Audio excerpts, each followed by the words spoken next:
إن الحمد لله والصلاة والسلام على سيد المرسلين وعلى آله وأصحابه أجمعين أما بعد فأعوذ بالله من الشيطان الرجيم بسم الله الرحمن الرحيم رب اشرح لي صدري ويسر لي أمري واحلل عقدة من لساني يفقهوا قولي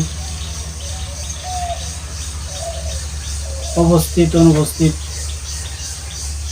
সকল ধরনের আশিকান জাকিরান মুহিব্বান আপনাদের সকলকে আন্তরিক সালাম। আসসালামু আলাইকুম ওয়া রাহমাতুল্লাহি ওয়া বারাকাতুহু। আপনাদের জন্য সুন্দর একটা আমল নিয়ে আসছি। সেই আমলটা হলো বাচ্চাদের মেধা প্রায় আমার কাছে আসে যে বাচ্চাদের মেধা শক্তি অনেক কম, তারা পড়াশোনায় মনোযোগী হয় না। এই ব্যাপারে একটা আমল নিয়ে আপনাদের সামনে উপস্থিত হয়েছে। প্রিয় হাজিরান মজলিস, আমি আপনাদের উপকৃতের জন্য আমলটা নিয়ে হাজির হয়েছি। এক নাম্বার কথা হলো, আপনার বাচ্চা রাতে কম খাবে, রাতে বেশি খাবার দিবেন না, রাতে কম খাবার দিবেন।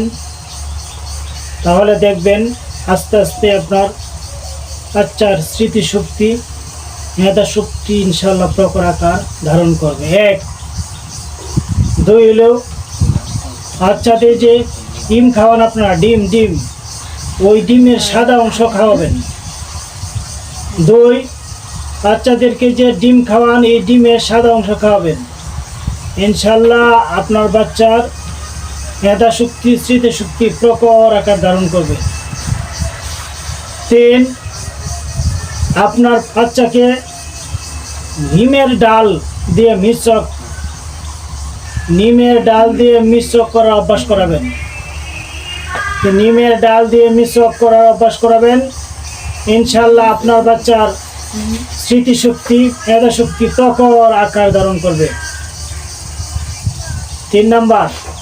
এরপর হলো 4 নাম্বার হলো, বাচ্চাকে একটা আমল শিখাবেন। সেটা হচ্ছে রব্বি জিদনি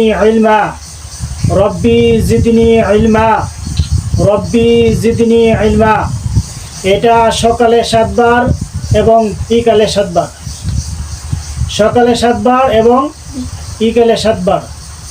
এই আমলগুলি যদি করতে পারেন তাহলে ইনশাআল্লাহ সকল ধরনের মেধাহীন, যাদের মেধা কম, দুর্বল, ওদের ইনশাআল্লাহ আল্লাহর রহমতে মেধা শক্তি ফিরে আসবে। আপনাদের সকলকে এই আমলের প্রতি যত্নবান হওয়ার এবং আমলটি আনার আক্ষেপ রেখে আজকের মতো এখানে শেষ করছি। ওয়া আখির দাওয়ানা আনিল হামদুলিল্লাহি রাব্বিল আলামিন।